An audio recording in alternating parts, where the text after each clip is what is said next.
Hey, I'm Ted. Welcome to another Skoolie video. And today we're going to talk about full-time bus life.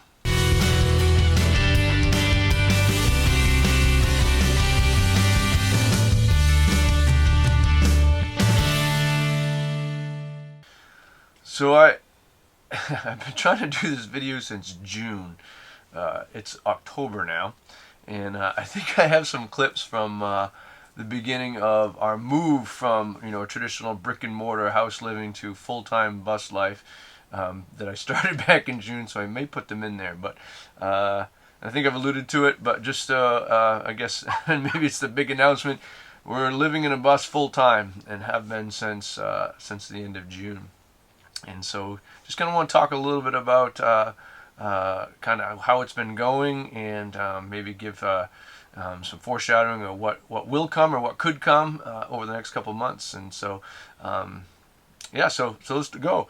I'll give a summary, I guess. So about 5 years ago, I decided that I was tired of shoveling the deck and living in the northern part of Maine, and well, I live in northern New England, middle part of Maine, I guess, and wanted to, and I guess the dichotomy of that was really enjoying paddling whitewater, and so I wanted to try to construct a life where I didn't have to shovel the deck, but I could paddle whitewater, most of the months of the year. And luckily, my lovely bride Julie was in agreement with that type of lifestyle, so we started working on creating it. And so again, the process of building the bus, and we did live in the bus for the last 3 summers, but not necessarily full time. So worked on starting a marketing copywriting business, and we'll talk a little bit about that more as we move forward. And worked on the bus, and so now we're traveling around. So over the summer, like we have been doing, took the bus up to Penobscot River and guided rafts up there for the summer, which is fantastic. And the other thing that was on my list I really want to do is a guide on the Gauley River, which is world-renowned whitewater in West Virginia. So end of summer, I think guided a trip on Sunday, and then hopped in a bus and drove to sort of southern Maine that night. Stayed at one of the rest area truck stops on the side of the highway, just sort of pulled over and slept there for the night. And then I got up early next morning, 4 o'clock or so, and drove to Pittsburgh, where we stayed with Mike and Allison from Harmony Express. So thanks for your hospitality. Mike and Allison had a great time. We sang songs, we ate good food, we talked buses, and scoped out Henry in our bus, and it was really fun. So great to meet some fellow Skoolie people out there on the road. And then headed down next day to West Virginia and set up at Ace Adventure Resort.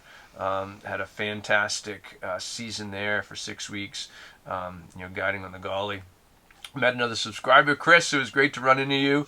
How small the world is sometimes, or you can meet rafting guests and you run River Channel, and that was great. Chris loved her enthusiasm, so that was awesome to meet you and talk to you. So we stayed there for 6 weeks, and then the season ended there, and we're continuing our journey south. We're in Nashville yesterday, checking out some of the scenes at the Grand Ole Opry, and we'll do a video on that coming up.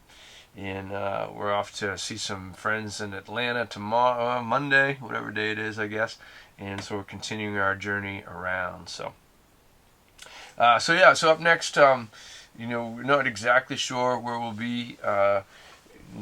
Julie's been picking up travel gigs, but there come like 13-week chunks, and we can't fit 13 weeks into kind of what's next. Is we'll be actually parking the bus in Florida and heading off to Ecuador for the winter time, so that we can continue to avoid snow and paddle and practice those Spanish skills we've been working on Duolingo.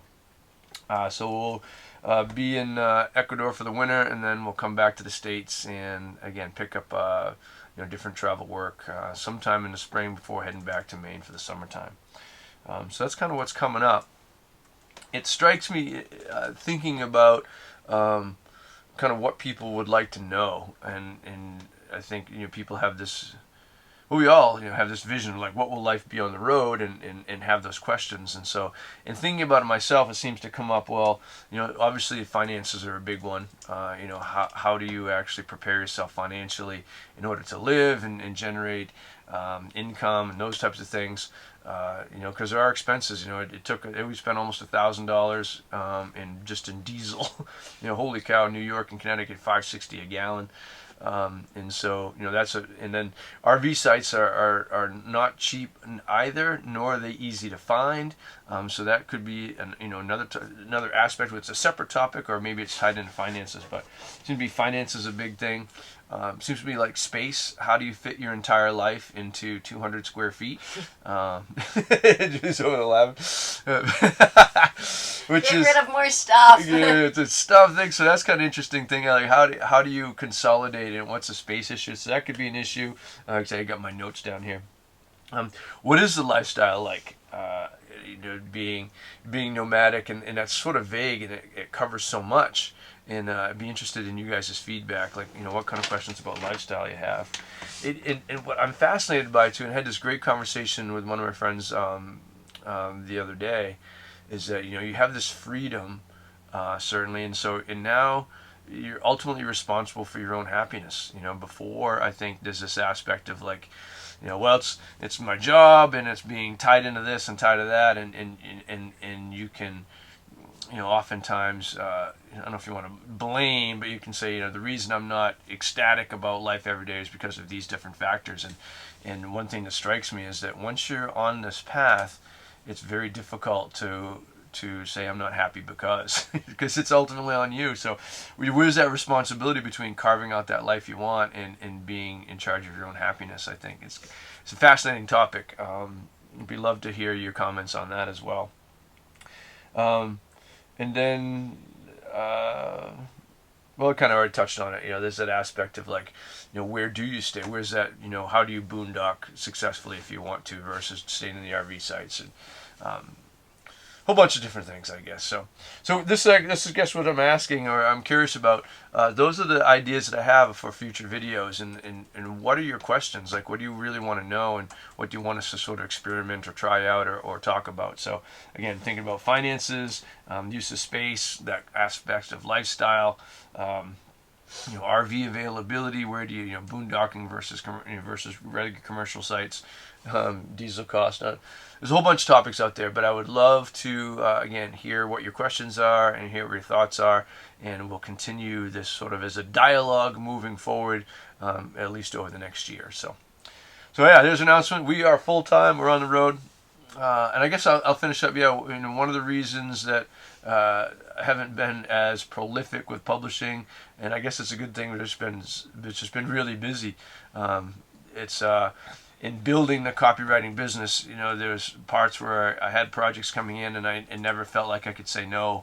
Trying to build that clientele moving forward. So when it came down to, do you shoot videos or do you?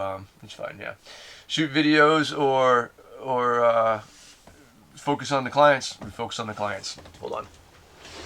Like, subscribe, do all those things that you do, and look forward to seeing the next video. Thanks for watching.